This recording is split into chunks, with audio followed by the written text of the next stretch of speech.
You were never meant to hear this, but now you will. They said Kant never spoke of the soul in private, but they were wrong. A lost interview. Buried, dismissed, almost destroyed has resurfaced, and in it he says one thing that changes everything. The soul is not bound to time or space. And what we are about to reveal could unravel everything you thought you knew about reality. You've heard the name. Immanuel Kant, the man who made thinking itself feel like a science. You were probably told he was cold, precise, almost mechanical, a mind of mathematics and method. No room for soul, no room for spirit. But what if they only showed you half the man? Königsberg, Prussia. The year is 1781.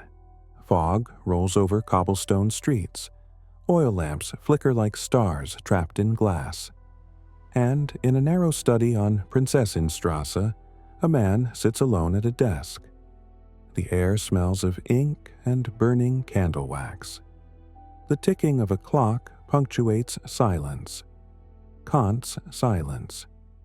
To the world, he is working on what will become the critique of pure reason, a philosophical bombshell that would change how we understand knowledge, space, time.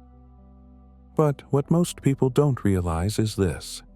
On certain nights, after his routine walks and precise meals, Kant wrote something else, something never meant to be seen, and for 240 years, it wasn't. In 1999, a locked compartment was discovered inside a cabinet at the Kant House Museum in Kaliningrad, once Königsberg. It had been sealed shut, painted over, and forgotten. Inside, a weather-worn folio, handwritten in faded ink. Its cover bore no title. But on the first page, in Kant's unmistakable script, 6 words. The soul is not bound here. That single line reoriented everything. What followed was stranger still.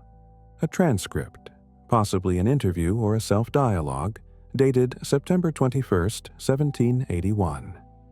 Just months after the publication of Critique of Pure Reason. But unlike his published work, this text dripped with symbols, metaphors, and ideas far removed from academic language.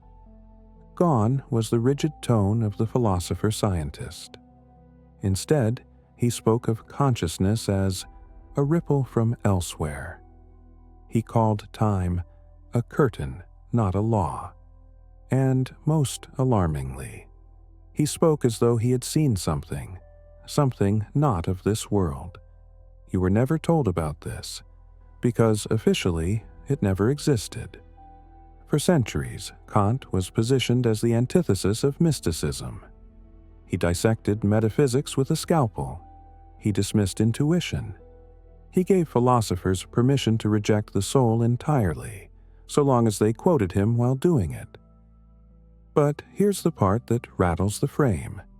In this buried manuscript, Kant references a presence that stands beyond space and describes a vision, what he called the eternal mirror. He writes of waking from sleep unable to feel his body, suspended in what he describes as not darkness, but the absence of light's need. If you've ever had a lucid dream, a near-death experience, a moment where you felt outside your body, this is where your spine starts to tingle. The tone of the writing is intimate, quiet, even reverent. Not the Kant of lecture halls, but a man trying to capture the ineffable. Who was he speaking to? Himself? A confidant? A guide? Scholars are still divided because admitting this document is real would force a spiritual reckoning. And maybe that's why you've never heard of it. Just imagine, the greatest rationalist in modern history secretly writing about timeless souls, non-linear realities, and the light that wakes us after death. This wasn't a side note. This wasn't casual. This was a confession, and it didn't match the tidy narrative academia needed. So, it was locked away. Think about it. How much of what you were taught is only what someone else allowed to survive? Breadcrumbs in Kant's letters suggest he feared what might happen if certain ideas escaped too soon. In a 1782 letter to Johann Hamann, he writes, "There are truths the public would mistake for madness if delivered without veil or parable." That letter is real, documented, but rarely cited. Because once you acknowledge the veil, you have to ask what lies behind it. There are whispers, unconfirmed of course, that Kant attended a private gathering of the Rosicrucians in 1777, that he spoke with mystics in Breslau, that he had dreams, recurring visions of a place with no sun, yet impossible brightness. And now you start to see it. The philosopher of limits may have spent his nights trying to dissolve them. The man who told us knowledge begins with experience might have experienced something we can't quite name.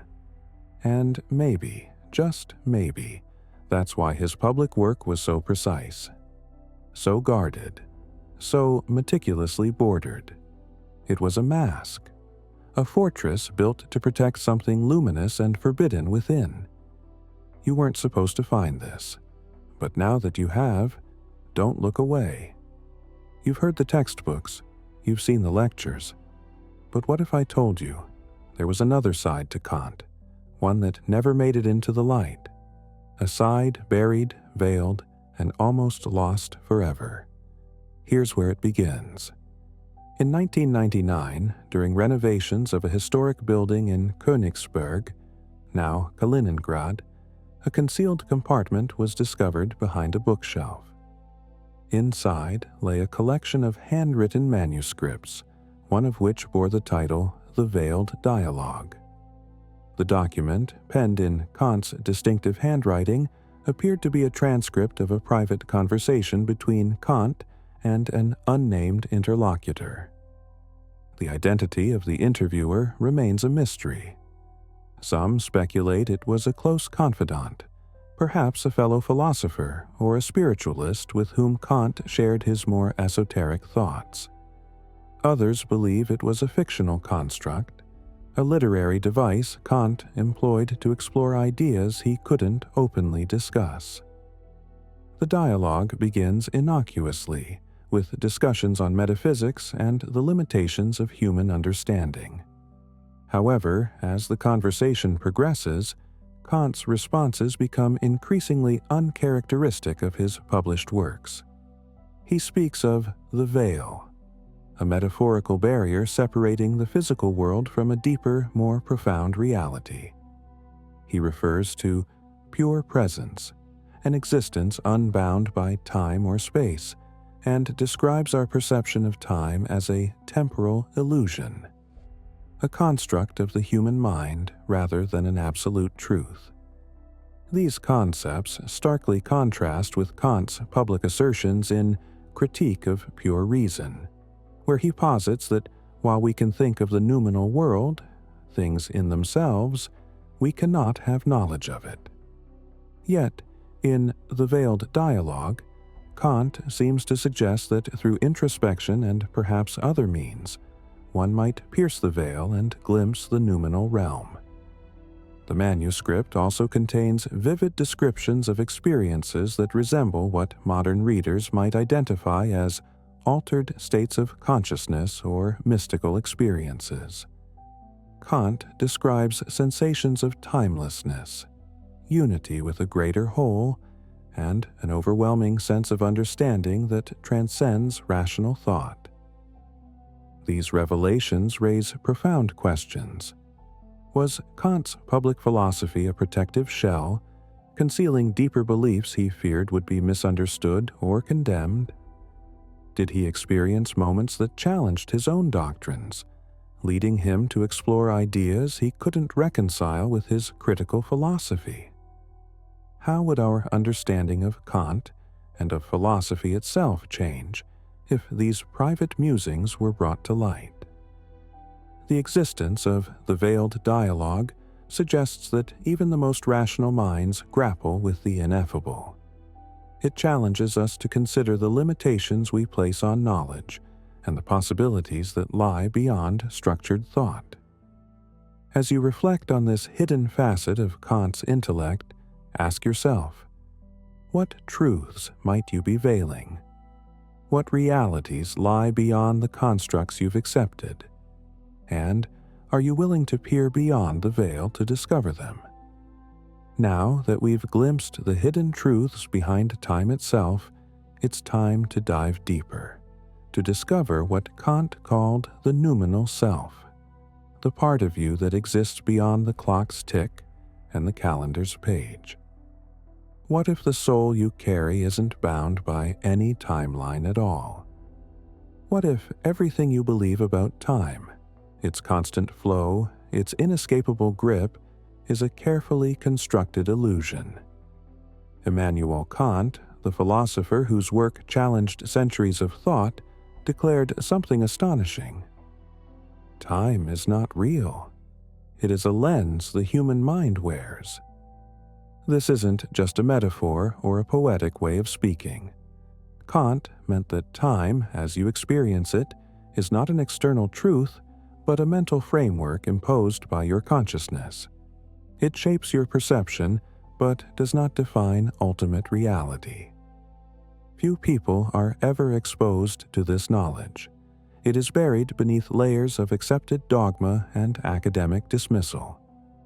The truth Kant offers is that beyond this time lens lies the noumenal self, a part of you that exists completely outside of time.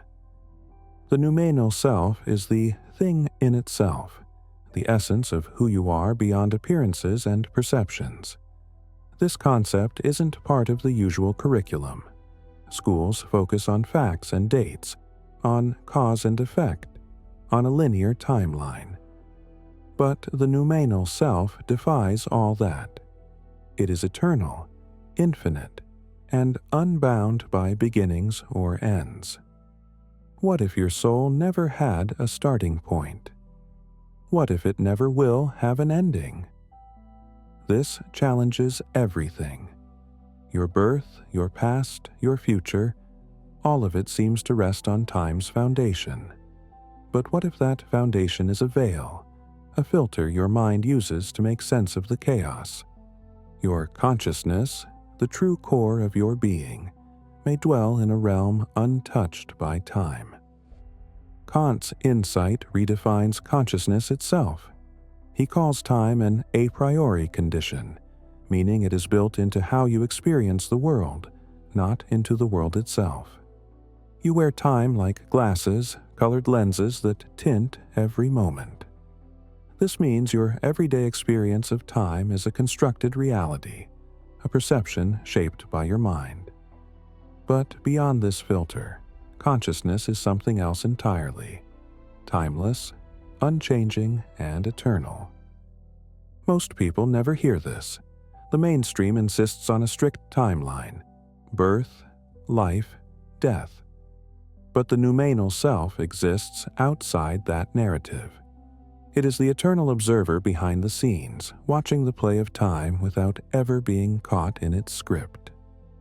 Ask yourself, if your true self exists beyond time, what does that mean for the fears and anxieties you carry? What if loss, regret, and hope are only shadows cast by the time lens, illusions that disappear when you glimpse the eternal nature of your soul? This knowledge is not for everyone. It is forbidden territory, hidden in ancient texts, quietly erased from popular discourse. Some say it is too disruptive, too awakening, and so it has been censored or labeled as mysticism. But if you allow yourself to explore this, you begin to see that your consciousness is like a flame that never flickers out. It is not born. It does not die. It simply is, beyond time, beyond space. What if awakening to this truth could change how you live? Would you fear death less? Would you see your life as part of a larger, timeless journey? You will never look at time the same way again once you grasp this. Time is not the ruler of your soul. It is a veil that can be lifted, revealing a self that is free. Will you remain trapped in the illusion of time, or will you dare to see the noumenal self, the eternal you that watches all time's passing moments? Hold on to this secret. The deeper revelations are yet to come. They will pull back the curtain further, showing you truths about consciousness and existence that mainstream knowledge wants to keep hidden. For now, know this: your true self exists outside time. And this realization, once touched, changes everything. As Kant's ideas pull you beyond time, now prepare to step even further, into a hidden dimension where the soul dissolves form, where dreams and death become doorways, and where a lost secret waits to be uncovered. There is a hidden dimension Kant barely whispers about, a place he calls the transcendental plane. This is no ordinary realm. It is the space where consciousness sheds its human form and merges with something vast, something beyond ordinary perception. Kant describes it as the realm behind form, a place without edges, colors, or boundaries, yet teeming with ineffable presence. Close your eyes and try to feel it, not with your physical senses, but with a deeper awareness. It is like drifting through a vast ocean of shimmering light and shadow, where shapes dissolve into waves of sensation. The air hums with a silent vibration, a pulse that echoes in your very bones. Time melts away. Here, there is no separation between self and universe, only an endless flow of consciousness. Kant suggests this realm is more than abstract theory. It is the subtle etheric layer where the soul travels beyond the confines of the body. This realm is the source of those strange experiences you've had but couldn't explain. The fleeting moments of déjà vu that feel like echoes of another reality. The vivid dreams that seem to carry messages, and even the mysterious border where life fades into death. These moments are not accidents. They are doorways, glimpses into the transcendental plane, the etheric realm where your soul moves freely, unshackled by physical form or time. But this knowledge, like so much in Kant's work, has been veiled in secrecy. The manuscript that first revealed these ideas is incomplete. One crucial page has been lost, removed, or destroyed long ago. This missing piece holds the key to understanding the full nature of this etheric realm and how the soul interacts with it. Why was this page erased? What truths did it contain that threatened the boundaries of accepted knowledge? You are holding fragments of a forbidden revelation, a puzzle that few have dared to assemble. The missing page is a silent mystery, a breadcrumb leading to something greater still. What if your dreams are not random firings of the brain, but moments when your soul crosses into this hidden dimension? What if déjà vu is the faint memory of a journey taken before, a glimpse of that endless etheric sea? Death, too, becomes something different when seen through this lens. Rather than an end, it may be a passage, a threshold where the soul sheds its form and re-enters the transcendental plane, a return to the realm behind form. This challenges everything you've been taught about existence. It demands you question the finality of life, the solidity of reality, and the boundaries between waking and dreaming. Kant's hints invite you to explore these mysteries within yourself, to pay attention to those moments that feel like portals, the sudden knowing, the strange dreams, the déjà vu that lingers like a shadow? Can you sense that subtle vibration beneath the noise of everyday life? The pulse that calls you to remember where your true self belongs? This is not knowledge for the faint-hearted. It threatens to unravel the very fabric of what most people call reality. And that may be why it has been hidden, why the missing page remains lost. But the veil is thinning. The etheric realm is calling you. The soul's journey beyond form beckons. Will you listen? Now that you sense the soul's journey beyond form, it's time to uncover the secret networks that shaped Kant's deepest insights, hidden societies and burned letters that mainstream history refuses to reveal. Behind the polished image of Immanuel Kant, the austere philosopher of the Enlightenment, lies a shadowed world few dare to explore. Whispers from forgotten archives speak of his secret ties to esoteric orders, the Rosicrucians and the earliest Theosophists, mystical groups that sought hidden knowledge beyond the reach of mainstream reason. These were not mere social clubs. They were keepers of ancient wisdom, guardians of spiritual secrets handed down from Pythagoras and other mystics of old. It is said Kant exchanged letters with members of these circles, correspondence so profound that his closest colleagues feared and destroyed many of them. Those letters, now lost, reportedly revealed Kant's deep involvement in teachings about the soul's ability to travel beyond the physical plane. Concepts that mainstream philosophy dismissed or ridiculed as superstition. Yet these suppressed writings connected him to the ancient Pythagorean belief in the transmigration of the soul, a knowledge that the soul is not static but moves through realms unseen. Why has this part of Kant's history been erased from textbooks? Why do you think schools never mention his mystical associations or the secret networks that shaped his ideas? The answer lies in control. Knowledge that challenges accepted boundaries is often buried, silenced, or branded heretical. Kant's hidden life was inconvenient to the rigid framework of Enlightenment rationalism, and so it was pushed into shadows. But this suppression only deepens the mystery. What else did Kant understand that his public persona concealed? What truths about the soul's journey and the unseen worlds did he glimpse through these secret channels? You are standing at the edge of a history carefully rewritten, a history where the greatest minds walked paths that few know, where philosophy and mysticism intertwined, and where forbidden knowledge was whispered in hidden rooms. Ask yourself, if Kant's ideas about the soul and consciousness are connected to ancient esoteric wisdom, what does that say about the limits of what you have been taught? What truths remain locked behind the veil of official history? These questions pull you further into the enigma. The real Kant was more than a philosopher of time and reason.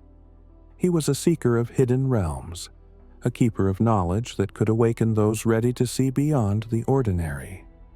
And the deeper you go, the more you realize that the story you know is only the surface of something far greater and far more transformative.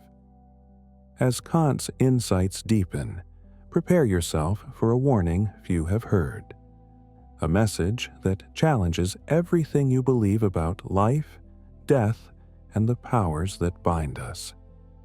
As the interview draws to a close, Kant offers something almost never seen, a message that strikes at the very core of what it means to be human. He says plainly, the moment humanity realizes its timeless nature, it will cease to fear death. Hold on to that statement. It's not just philosophy, it's a radical unveiling of a secret most have never dared to contemplate. To understand that your soul is not bound by the ticking clock, that death is not the end but a doorway, changes everything. fear, the force that shapes so much of human behavior, begins to dissolve. But this awakening comes with a heavy warning. Kant speaks of institutions, those pillars of society and culture that have built themselves around the very idea of linear time and finality. These entities thrive on fear. Fear of loss, fear of the unknown, fear of what lies beyond life. Imagine what would happen if the masses suddenly embraced a consciousness outside of time. The power structures built on control through fear would crumble. That is why such knowledge is suppressed, why this lost interview was almost removed from every platform it touched. It was too dangerous, too enlightening. Kant hints that society isn't yet ready for this truth. Our minds are still confined to old paradigms, our eyes shut to the vastness beyond the veil. The spiritual awakening he foretells is not just personal, it is revolutionary. You may be wondering, what does this mean for you? For your life right now? What if the dread you feel toward death, the anxiety about the future, the chains of time itself? What if all of that is a veil hiding your true, eternal nature? What if beneath the surface of your daily existence lies a soul that has no beginning and no end? This knowledge has the power to transform you. It invites you to question everything you thought you knew about life, time, and death. Yet, it is dangerous. For those who hold power, your awakening threatens their control. That's why so much of this has been hidden, why so many truths have been erased or banned. Now, you have this secret. You have heard Kant's warning, seen the fragile cracks in the facade of accepted reality. What will you do with this knowledge? Will you let fear continue to shape your life? Or will you take a step beyond, toward a freedom that the world isn't yet prepared to offer? The moment you accept your timeless nature, everything changes. Fear loses its grip. Death becomes just another passage, a veil lifted in the eternal dance of consciousness. And from this point forward, you will never be the same. Now that you've glimpsed Kant's hidden truths, it's time to turn inward, exploring how these revelations ripple through your own experience and what deeper mysteries still lie just beyond reach. Kant's revelations don't just belong to dusty books or forgotten interviews. They are invitations to examine your own experience. If time is a lens the mind wears, then what does that say about your daily life? The moments you rush through, the memories you cling to, the fear you feel when faced with death. What if everything you've been taught about time and mortality is a veil, obscuring a deeper truth? Imagine the veils lifting, like dawn's first light pushing back night, revealing a reality where consciousness flows freely beyond clocks and calendars. What if the mirrors you see outside are actually windows, portals to your true self? Ask yourself, if the soul is not bound by time, then what else might we have misunderstood? What if death is not an end, but a return? Remembering who you truly are, beyond all form and limitation. This isn't just abstract philosophy. It is a spiritual awakening encoded in Kant's hidden words, waiting to transform your understanding of existence. You stand at the edge of something profound, a shift that challenges everything the ordinary mind accepts as real. But this interview is only the beginning. Scattered through Kant's lesser-known writings are cryptic quotes, fragments of a hidden philosophy that mainstream scholars ignore or dismiss. These secret pieces hint at dimensions of consciousness even more mysterious than those revealed here. And there's more. Whispers of a second interview, still unreleased, said to contain exchanges between Kant and an enigmatic figure from the East, a mystic who challenged his very understanding of the soul.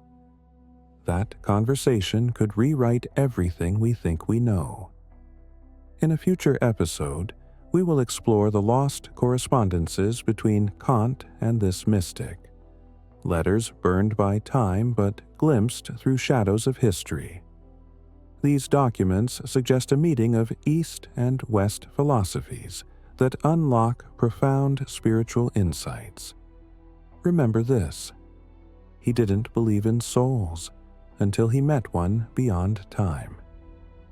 Before we go further, pause and turn your attention inward, because these ideas are not just history or theory.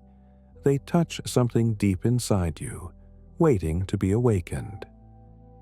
What if you are truly eternal? Not just in some distant, vague sense, but right now, in this very moment, beyond the boundaries of time and space. This is not a philosophical exercise. It's not abstract theory to ponder and then set aside. It's a mirror held up to your deepest self, a reflection of who you really are beneath the surface of everyday life. If your soul has no beginning and no end, what changes? How do you live differently knowing that the clock is an illusion? That every fear tied to death, every anxiety about the future, every regret anchored in the past? What if all of it dissolves in the light of this truth? Would your relationships shift? Would your sense of purpose deepen? Would you finally stop running from the unknown and begin to embrace it as home? This invitation is not easy. It demands that you question the very foundation of what you've been taught to believe. It asks you to look beyond the veil, to see not the shadow on the wall but the source of the light itself. What if time itself is just a story we tell ourselves to make sense of an eternal now? What if death is not an end, but a remembering, a returning to a place you never truly left? Pause now. Let this sink in. Feel the weight of that possibility resting on your shoulders. Because here is the most unsettling question of all. What if everything you've ever called real is just the shadow of something waiting to return?